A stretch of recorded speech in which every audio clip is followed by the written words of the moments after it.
ہماری سیاسی کمزوریاں، ہم نے یہ جی ایس ہند اور فلانا پتہ نہیں کیا کیا سیاستدانوں کو نہ چھوٹ اگر دی ہوتی آج تک تو یہ سارے لوگ نہ ہوتے، لیکن چلو ہماری کمزوری بن گئی تھی تو ہم کہیں نہ کہیں کمپرومائز کرتے رہے تھے نا. لیکن اب الحمدللہ قوم آپ کے ساتھ کھڑی ہے بھائی، اب قوم کھڑی ہے، اب آپ کو ایک لیڈر ملا ہے تو اسٹیبلشمنٹ کو چیزیں اس کے ساتھ کھڑے ہوں. اب بھی اگر ہم ڈریں گے، اب بھی ہم یہ خوف کھائیں گے کہ بھائی آئی ایم ایف ہم نہیں دے رہے، آئی ایم ایف میں آپ کو بتا رہا ہوں آئی ایم ایف نے نہیں کرنا. ابھی بھی آپ کو خبر آ جائے گی یا آ گئی ہوگی، میرے خیال سے کوئی ٹی وی پہ کہہ رہا تھا کہ شاید نہیں ہے، میرے خیال سے نہیں کرے گی. صرف آئی ایم ایف کا خوف لے کر یا اس بات کا خوف لے کے کہ امریکہ ہماری امداد بند کر دے گا یا ہم پہ پابندی لگ جائے گا، ہم بھوکے مر جائیں گے، یہ خوف اگر آپ کا ایک دفعہ کامیاب ہو گیا اور یہ امریکہ کو پتہ لگ گیا، بڑی طاقتوں کو پتہ لگ گیا کہ آپ پابندیوں کے اور بھوک سے خوف سے اگر آپ اس قدر خوف زدہ ہو کے گھٹنوں پر آ جائیں گے تو وہ کل آپ کو اس سے زیادہ بھوک کی آپ کو دھمکی دے گا اور بھوکا مارے گا. تو کل کے معاملات کو دیکھتے ہوئے آج فیصلے ہونے چاہیے تھے، یہ میرا کہنے کا مقصد ہے. بہت سے لوگ اس کو الٹی سیدھی باتیں کرتے ہیں کہ میں حمایت بھی میرا کسی سے، میں کہتا ہوں میں فوج سے محبت کرتا ہوں، بلا شبہ فوج ہماری اپنی ہے. اب وہ باجوہ صاحب کی غلطی تھی، ایکس وائی زیڈ کی غلطی ہے، وہ نہیں. میرا جو کہنے کا مقصد ہے سیدھا سیدھا یہ باجوہ صاحب کو ہی پیغام سمجھ لیں آپ. میں نے ایک دفعہ پہلے بھی باجوہ صاحب کے نام براہ راست پیغام دیا تھا، اسی کو آپ یوں ہی سمجھ لیں. چلیے میں باجوہ سے ہی بات کر رہا ہوں عوام کے توسط سے کہ یہ اگر دھمکیوں سے مگر ڈرتے رہیں گے تو پھر کیسے کام چلے گا؟ تو ایسا نہیں ہونا چاہیے. اور اب آپ وہ دیکھیں امریکہ ظاہر سی بات ہے وہ تو نہیں چاہے گا کبھی بھی کہ عمران. اب آپ مجھے بتائیے کہ عمران خان نے جو انٹرویو کیا ہے سی این این کو، آپ سارے تو ادھر لگے ہیں نا صرف آگے پیچھے باتوں کے اندر، سارے آپ کو لگا رہے ہیں ادھر جتنے بھی یوٹیوبر اور بڑے بڑے چینل سب آپ کو لگا کر رکھا، بس دھواں دھار تعریفیں واریفیں مار رہے ہیں ادھر، سب کو لگا رکھا وہی مارچ کی طرف. بڑی اہم خبر ہے. لیکن کبھی کسی نے غور کیا اس بات پہ؟ کسی نے بات نہیں کی کہ عمران خان نے جو سی این این کو انٹرویو دیا اس نے کیا کہا ہے. اس نے امریکن ڈپلومیٹ کے حوالے سے کہا ہے کہ اس کی سرزنش کی جائے، اس سے استعفیٰ لیا جائے، اور کتنے ہارڈ الفاظ اس نے استعمال کیے. کیا آج تک اس قسم کا مطالبہ ہمارے کسی حکومت نے، کسی فوجی جرنیل نے، کسی ہمارے صدر نے، کسی ہمارے وزیر اعظم نے آج تک بھارت سے بھی نہیں کیا؟ امریکہ تو تصور ہی نہیں کر سکتے نا آپ. یعنی it is the first time کہ امریکہ جیسے ملک سے آج تک کسی نے ایسی بات نہیں کی ہے. اتنی بڑی بات کرنا یہ ایک فیصلہ ہے. یہ اس کا مطلب یہ کہ آپ کو ایک لیڈر ملا ہے، آپ کو موقع ملا ہے، آپ کو. تو اس لیے میں نے آج بھی قوم سے کہا تھا کہ یہ پہلی بار آپ کو موقع ملا ہے، آپ کھڑے ہیں اس کے ساتھ. اگر یہ خدا نہ خاصا موقع نکل گیا تو سیکنڈ ٹائم آپ کو موقع نہیں ملے گا. تو یہ بات جو میں نے آپ سے کہی نا کہ اتنی بڑی بات عمران خان نے کی تو ظاہر سی بات ہے امریکہ نے اس پر تل ملانا ہے نا، تو وہ اسی لیے تل ملایا. آپ کو پتا ہے 4 سال تک ہمارے پاس وہ نہیں تھا، ایمبیسڈر بھی نہیں تھا، اور انہوں نے ایمبیسڈر بھیجا. میں نے آپ کو بتایا بھی کہ ایمبیسڈر کی کیا اس کی اسپیشلٹی ہے، کن کن ملکوں میں رہا ہے وہ، ایجپٹ میں اور تیونس وغیرہ میں، سب بتا چکا ہوں آپ کو. اسپرنگ عرب جو ہوا تھا کہاں سے شروع ہوا تھا، تو وہ ہی is the mastermind of all kind of, sorry انگریزی بول گیا، مطلب وہ اس چیز کا وہ ہے کیا کہتے ہیں ماسٹر مائنڈ ہی ہے، سمجھے نا. سب اس قسم کی مطلب وہ افراتفری پیدا کرنے کے حوالے سے تو وہ آ گیا نو پرابلم. الحمدللہ آپ کو لیڈر اچھا مل گیا ہے، آپ سٹینڈ کریں. یہ کہنے کا اصل مقصد تھا. خیر یہ تو ایک ہو گئی نا بات. بہرحال آئی ایم ایف کا معاملہ بھی میں نے آپ کو بتایا تھا کہ وہ نہیں ہونا بہت مشکل ہے. اور میں نے آپ کو آج سے 5-6 دن پہلے کہا تھا کہ آئی ایم ایف کے معاملات کو انہوں نے جا کر یہ کہا تھا مفتاح اس نے پہلے کہ آئی ایم ایف سے کہا تھا کہ آپ ہمیں کم از کم 1 مہینہ دے دیں، آگے کر لیں پیچھے کر لیں، لیکن مجھے نہیں لگتا کہ وہ آگے پیچھے کریں گے. بہرحال اگر ہو سکتا ہے اگر امریکہ کہہ دے، کیونکہ ہے تو بیسیکلی امریکن غلام، لیکن میرے پاس ابھی تک کوئی اطلاعات ایسی نہیں ہے. دیکھیے کیا ہوتا ہے، 2-4 دن میں پتہ لگے گا. ابھی تک یہ ہے کہ آپ کے ساتھ جو ہے نا آئی ایم ایف کے کوئی مذاکرات ابھی جب میں آپ سے بات کروں تو کوئی کامیاب نہیں ہوئے، اور یہی ایک وجہ سے کہ آپ کی اسٹیبلشمنٹ بھی ابھی تک وہ بلیک میل ہو رہی تھی اور وہ اس سارے معاملات کے اندر نہیں کھڑی تھی. لیکن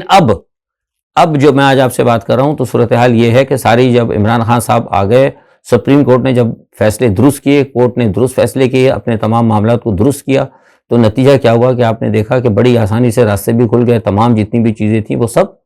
کلیئر ہو گئیں، اور مارچ بڑی تیزی سے اپنی منزل کی طرف پہنچ رہا ہے. رانا ثناء اللہ صاحب فرما رہے تھے کہ مجھے شرم آ رہی تھی کہ میں نے تو خواہ اتنے بڑے اجتماعات کیے، انہیں نظر نہیں آ رہا. تو رانا صاحب کو میں یہ کہنا چاہ رہا ہوں کہ رانا صاحب وہ آپ کو شرم اس لیے آنی چاہیے کہ آپ نے بہت کچھ دعوے کیے تھے. آپ کی مریم صاحبہ نے کہا تھا کہ عمران جب باہر نکلے گا تو ہیلمٹ پہن کے نکلے، ننگے سر نہ نکلے، پتھر پڑیں گے. تو آج وہ تو ننگے سر تو سب کے سامنے نکلا ہوا ہے، ننگے تو بنیادی طور پر آپ ہو گئے. آپ نے کہا تھا کہ ہم ان کے ایک بندے کو بھی نہیں گھسنے دیں گے، اور آج وہ سارے کے سارے نکل رہے ہیں. عدالتوں نے بھی آپ کے فیصلوں کے اوپر خط تنسیق کھینچ دیا. اس کا مطلب یہ ہوا کہ آپ کی تمام حکمت عملی وہ آج ناکام رہی ہے. آپ کی حکمت عملی ناکام رہی، اور آپ کی اس ناکام حکمت عملی کی وجہ سے وہ جو اسٹیبلشمنٹ پہلے نیوٹرل رہی لیکن آئی ایم ایف کی وجہ سے کہیں تھوڑا بہت آپ کو سپورٹ کری تھی، اس کا بھی آپ نے منہ کالا کروایا۔ آپ کو بالکل طریقہ ہی نہیں، آپ نے خواہ خواہ بلا وجہ کے لیے پورے ملک کو بند کیا، ایک پورا کیوس خود کھڑا کیا، خود اپنے لیے مصیبتیں کھڑا لی، اور یہ پتہ کر لیا کہ آپ کو جو حکم ملا تھا نا، آپ کا جو آپریشن ڈراپ ایگل،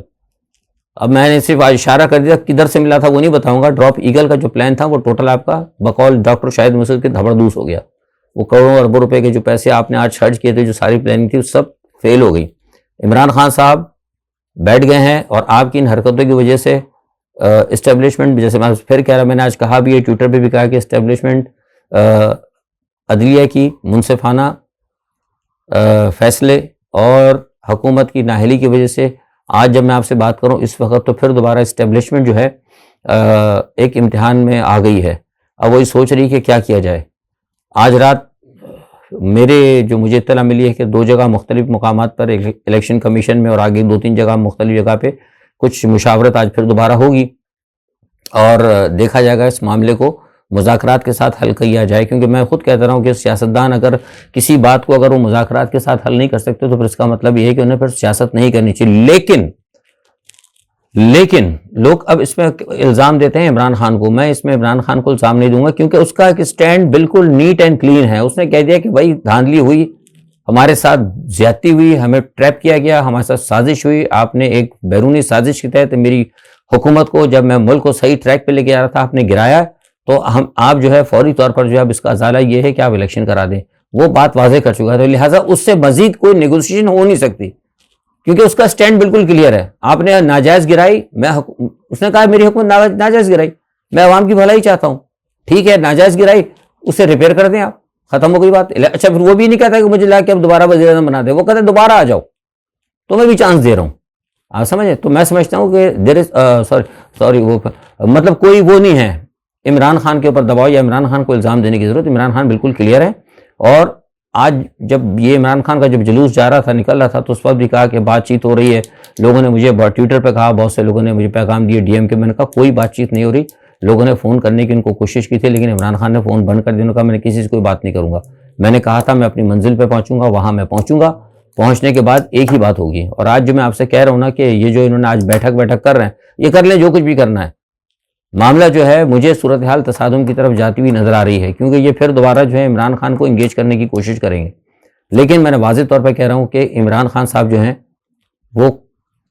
نہیں ہٹیں گے، ان کا سٹینڈ بالکل کلیئر ہے، اور جیسے میں نے کہا نا کہ قوم بھی ان کے ساتھ کھڑی ہے، قوم بھی سمجھ گئی ہے۔ ایک ہی چیز ہماری پاکستان کی جو پرابلم تھی، جو پاکستان کے اندر جو ہماری سیاست میں جو کوئی آئیڈیالوجی نہیں تھی، کوئی ایک امیر آدمی سیاست کرے گا، وڈیرا جاگیردار بدماش بدعنوان چور لٹیرا، وہ اس ملک کے قوم کی قسمت کا مالک ہوگا، اس کے لیے عمران خان نے ایک بہت اچھا شعور دے دیا،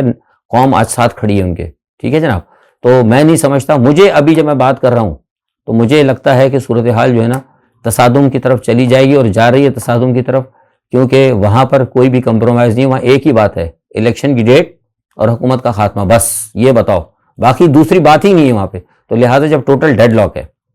جب ڈیڈ لاک ہے تو پھر یا تو پھر یہ کہ جیسے میں نے آپ سے کہا کہ ابھی میں نے آپ کو خبر دی ہے کہ اسٹیبلشمنٹ پریشان ہے، اور وہ دوبارہ آپ کنسیڈر کر رہے ہیں کہ ہم نے کیا کرنا ہے۔ میں نے بتا دیا، میں نے تو ٹویٹ کر کے، میں نے D G I S P R کو بھی ٹویٹ کیا، ویسے بھی میں نے اپنے طور پر ان کو پیغام دیا، میں نے کہا نہیں تم آئی ایم ایف کی وجہ سے تم بلیک میل ہو رہے ہو، مجھے پتا ہے،